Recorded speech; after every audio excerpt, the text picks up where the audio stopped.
Hello and welcome back to another episode of the Spotlight Library. I am thrilled to have with us J.E. Hannaford, the very lovely J.E. Hannaford with us, who's going to be sharing a short story with us. Jenny, how are you today? I'm good, thank you. Lovely to see you. Good, yes, absolutely lovely to see you. I'm very pleased we can have you back on. And as a little hint for what we're going to get, I've set up my little J.E. Hannaford display behind me of all the bits and bobs. So how are you? For anybody who doesn't know you, do you want to give a quick introduction into yourself and your works? Okay, so my first series that was published was The Skin and the Pact, which is a sort of folklore alternative future. That's what I thought it was. Everyone kind of calls it dystopian. But they're kind of mixed in with folklore and Celtic mythology and Selkies, but they're stabby. Lots of magic. And then the second series published, we actually began with the first book written, because I wrote the first book, Gates of Hope, before I wrote the Selkie ones. And that is the Gates of Hope and Gates of Sorrow. So that's one of the, there you go. Which on the front has Darren and Star on the first book. Gates of Sorrow is the second one. And the third one, The Watcher's Gates, is likely to be out hopefully by the end of the year, maybe start of next year. Well, I, for one, I'm sure there are many other people who are very much looking forward to that when it comes. So that's very exciting. This is the map of part of that world that I've got behind me, a lovely map from... It is. That's the map of Caldera, which is a continent on the world of Luce. Well, I think it's a very interesting world, the one in your Aulirean Gates series, because it's, as you say, you've got this continent as well. And would I be correct in calling them space dragons in there as well? Yeah, I think they're generally referred to as space dragons by most people. They're not normal dragons, let's be honest. They aren't quite of the same mortal existence as a normal dragon. Yeah, exactly. And they have some quirks about them, which is always interesting to read about, especially from some lyrical language from that one, the silvery one behind you.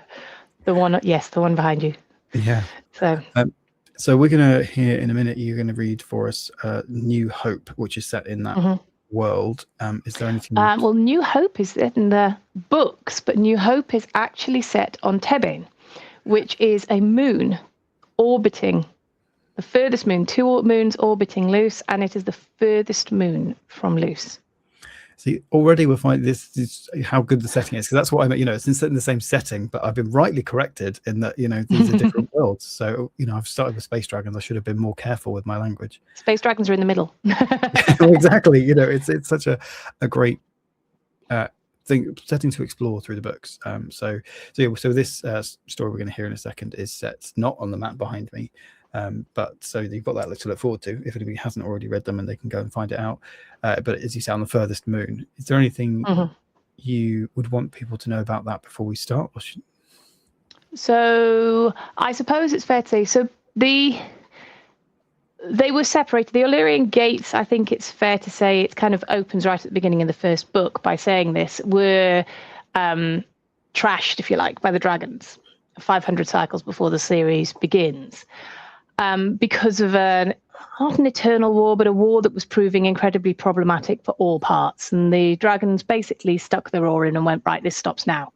But as a result of that, there are humans trapped on Tebane, along with its original alien species that live there. And so Tebane is a very different kind of environment. It is black rocks, black metal, purple seas. Its seasons are not the same because of the fact it is further away. It has different poles on it. And those communities that are left there are very, very much under the thumb of the Aulirean, the species that dominates that moon. I think there's a lot of great context for this story, as also the whole, setting of those books. But I think that's also one of the things that is so good about the settings that you write, is that obviously you make sure to think very carefully about all those different elements. And like with Caldera, there's got different sort of foliage and fauna and flora and things like that.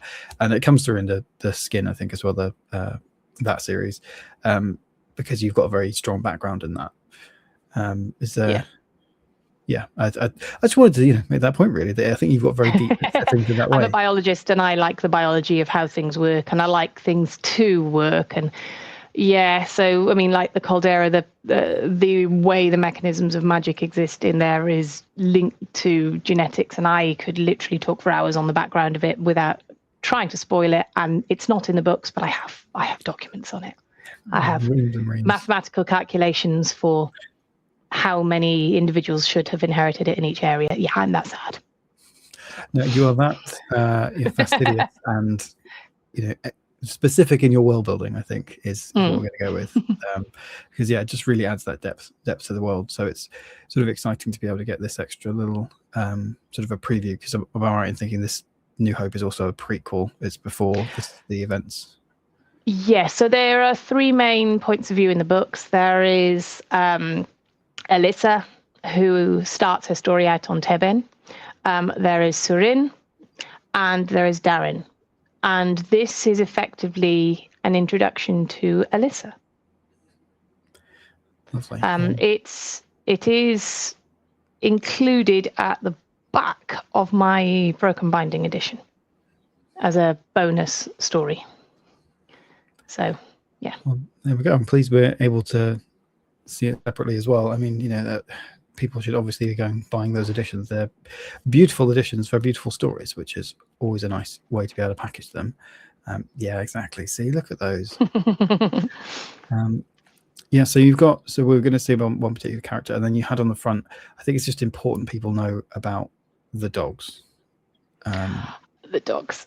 Yeah. So, the dogs are not in this short story because they are on the other world. The dogs are, they're all the dogs I've owned, all rolled into one gigantic package and given a little bit of telepathy. Except that when I was thinking about these dogs and I was creating them, I came to the conclusion that, dogs can't really, they communicate with us and we can feel their needs. And I've got one behind me right now who's passed out on one end of my desk right now. They don't talk, but we know what they need. So I kind of decided to make them talk through images. So these moonhounds talk through images. So if you are bonded to a moonhound and your moonhound is hungry, you might be trying to have a conversation whilst superimposed over your vision a large juicy steak is being projected to you. Yeah. Or they might show you the trails of where somebody has been by kind of showing you as a color what they can smell and things like that. So they have their ways of communication, and they are gigantic, great big lumping bundles of dog. And they have been described as some of the best dogs in science fiction and fantasy. So, I'm taking that. Yeah, absolutely. And, even as we're saying about that sort of biological, fastidious world building is shown there, and how the dogs communicate, because I often think that about Pippin, about my dogs, like what is going through that brain, and it probably is just images of balls, and then that he's chasing as we're throwing them, and then just ham. Those are probably the only two images that overlap over and over again. Yeah, ham and chucket balls over and over. Yeah, nice and I did get very self-indulgent, if you like, I suppose, if I'm going to be honest, in that the new puppy we did call Star. In fact, his full name is Staramine, which is the name of the dog on the cover of the book, because I based that dog on all my dogs, and now I've named my new dog after all the dogs before. Exactly. Yeah, it's not. Yeah, it's a tribute. If anything, it's hoping a tribute. That Star will now have all of the best qualities of all the previous dogs as well. Let's hope. Yeah, let's hope.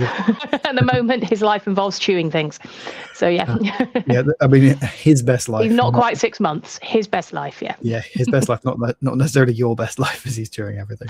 He's into parkour. He can get up onto this desk. I'm on a standing desk right now, which is why I'm kind of moving. And he can get onto this standing desk because he just parkours through the room until he's where he wants to be. So, yeah. Wow. Yeah, great. Okay, so we'll go into New Hope in a second, but before we do that, because we're going to leave this portion behind when we go to the reading, do you want to tell people where they can find you and your books if they would like to find out more? Because obviously they will, about these amazing world settings that you've made. So my website is jehannaford.com. I am more active probably on Blue Sky. And the links and everything are from, I think all my links comes from my website. They're all at the bottom. So you can hit the Wayne website, have a look at the books, and then find all my social links at the bottom. I'm probably most active, though, as I said, probably on Blue Sky and Instagram, although I'm not brilliant at Instagram either. I do have a Facebook page, which is Blazing Wren Books. Perfect. So yeah, go check that out and make sure that you're up to date, so you know when the next books are coming from Jenny, which I always am, refreshing that page. Yeah, so we'll go into a reading of New Hope. So I hope you enjoy this reading of this lovely prequel story, and don't forget also to follow us on Spotlight Indie. We're obviously looking at doing loads of lovely events next year as well, so you can just keep up to date with what we're doing. But for now, I will leave you in the wonderful hands of J.E. Hannaford as she reads her story. Cool. I'll take myself off the screen, so it's just you doing the reading, and then you just go, and I'll still be here, off stage or whatever it's called. Yeah, that's fine. Whenever you're ready. A New Hope.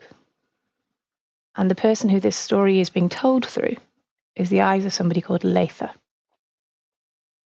I hated winds.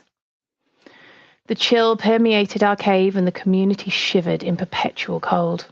This year's short winds had taken a heavy toll. Our serraclave had grown too swollen on previous years of plentiful food. Numbers of dead increased daily, adults and children alike, deaths from starvation, from cold, and accidents in the pit through sheer exhaustion. The bellows worked hard and fast to keep those who lived at the top of the peak warm and happy. My own muscles ached from the daily grind of shoveling ash.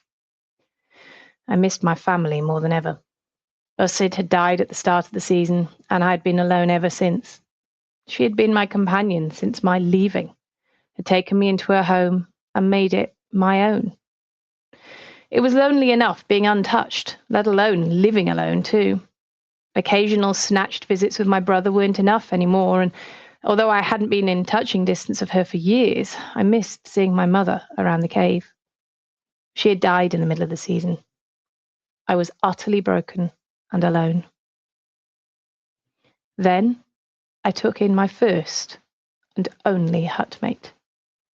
We'd never have another while we both lived in Dragon's Breath. I must have been about 25 cycles. It's hard to count age when you live underground. That young girl changed my life. She gave me something else to live for. I remember the day I first saw her, all skin and bones, maybe 10 cycles old and struggling after her big brother like a lost infant. Burn it, but I empathized with her. We sat at the back of the council chamber that day, me and a few of the others, the reed-woven walls bulging with the sheer number of the serraclave squeezed in. Even us, the untouched, allowed access for the last meeting of the season. Rains was due, the cloud building on the horizon, and finally it was time to start our year anew. Usual statements opened the meeting. Disciplines for falling asleep on the job, how many deaths this tide, too many, how much food we didn't have left. All I wanted to know was when I'd feel the sun on my skin, be drenched in life-giving rain, and feel plants beneath my feet. Once that was done, a woman stood up, pushing her son forward. He looked reluctant, but she jabbed him repeatedly in the back. He recalcitrantly moved toward the elders, and that skeletal young girl trailed behind. I speak for my hut, he mumbled. My father rose, imposing even when half-starved. Before the boy had even spoken, he had spotted the girl, and his eyes sought mine. He raised an eyebrow in question, and I nodded. To this day, I wonder if he knew what he was doing, if he knew how low I truly was. Speak. The boy grasped his sister by the arm and bent down to whisper to her, then gave her a hug. A rare sight from anyone to an untouched. Trembling and tearful, she stepped alongside him, a little more strength in her spine than before. My sister needs a new home. We all knew what those words really meant. She was too old to stay in the community, had started to bleed. It was too risky for her to get involved with a boy, and yet she was so young. I'd been older, and the tender care that Usid had shown me in those first few months was life-changing. Empathy had poured from her, seasoned with kindness and love, and I didn't know if I could do the same. After all, Usid had taken many girls under her wing. This child would be my first. Will anyone here take this child into their home? The traditional words, never a reason, never an explanation. You never knew when an Aulirean would appear. She was tiny, and it was now my job to raise this child to be a strong woman, a survivor. I stood. I have space in my hut. The girl's eyes widened. Maybe she'd expected someone older. I quickly added, and my heart, and smiled at her. Watcher knew I was trying to reassure her, to make her feel welcome. My father smiled. Thank you, Latha. You may both leave now. Is there any other business? I speak for my hut, a man called from the benches. I wove through the seating. Their mother's tear-streaked face following my every move. The two children had moved to the door of the main hut. I met them there. Thank you for being brave and bringing your sister to her leaving, I said to the boy. Will I be able to see her again? He asked. We will find a way, I promise. It was the first of many promises I made Mackin, and I have kept them all. Will she be okay? She will be more than okay. She will be loved and fed. She will learn all I can teach her, and she will always know you love her. Which is your hut? The boy pointed at a hut on the opposite side of the cave to my own. Is her bag ready? I can speak for myself, she interrupted, and at that moment I knew she would be just fine. She flung her arms around her brother. I'll see you soon. Make sure Ma eats, work hard, and don't worry about me. We always knew today would come. It's just sooner than we hoped. Latha, which is my new home? My heart lightened a little as her positivity outshone the wretchedness of her body. That one, I said, showing her our hut, is directly across from yours, Mackin. I'll wave to you when the crystal turns green each day. Why green? He asked. Because green is hope. Green is plants and food in rains. Green is my shift, I murmured. Then you will be my new hope. And I'll put my hope in you too, Mackin added. We settled into a routine quickly after that. I taught her to weave and cook until rains came. Every day we filed out of the cave to work in the fields, reveling in the warm sun on our back. Here I taught her to nurture the plants, never to let even the smallest shoots give up, because we needed them in the future as much as they needed us now. It was a life lesson I had no idea she would take so personally. We'd watch the younger men racing up and down the glassy slopes, carrying news and crops back to the elders. One day she squealed with joy as her brother made his first run. Latha, he made it! He did it! She jumped up and down with effusive joy. Do you think I could do the run? You could, but you can't. What about when no one's watching? I pointed at her feet. You don't have stickies. With them, you might be able to. I grinned at her as an idea began to bloom. She had brought joy back to me, and I wanted to return the favour. Later that night, I snuck out of our home and sidled around the cave to my brother's hut. Years ago, we'd agreed on a series of signals. He still set them every night, allowing me to know when he was home. His shoes were outside the right-hand side of the door. It was safe to see him. A whispered conversation later, and I returned with a gift hidden under my clothes. For the first time in years, excitement kept me awake all night. I heard her rise and left my nook to join her for breakfast. She had already started preparing it when I joined her, holding the treasure behind my back. What have you got, Latha? Why are you grinning? Her excitement rose as I laughed, backing away from her. She jumped up and ran towards me. What is it? Tell me. I brought out a pair of old stickies, and she whooped with joy. Are they for me? Can I try them? Oh, Latha, thank you. And so it began. Every night after work, my brother hung back, looking authoritative, sending people back to the cave. It wasn't something he found hard. He was being groomed to take our father's position. Then we'd pop out of our hiding place, and he'd run ahead of us. She would chase, following each footstep up the glassy slope, reaching the top, flushed and elated. She practiced all through rains and well into the burning heat of canicule. She treasured those foot traps, and I found I treasured her. Nothing was too challenging, no slope too steep, no section too jagged. She fell and lacerated her legs more times than I could count that first cycle. Each time I patched her up, and she'd go again. Then winds returned. That year, it was long. and we both lost our remaining parent. We clung to each other for comfort and support. Without her, I would simply have faded away. To this day, I don't think she knows this. To her, I am her safe place, a comforting figure. She has no idea how she saved me that day in the elder's hut. And now I have to let her go. But by the Watcher's mighty wings, she may save us all.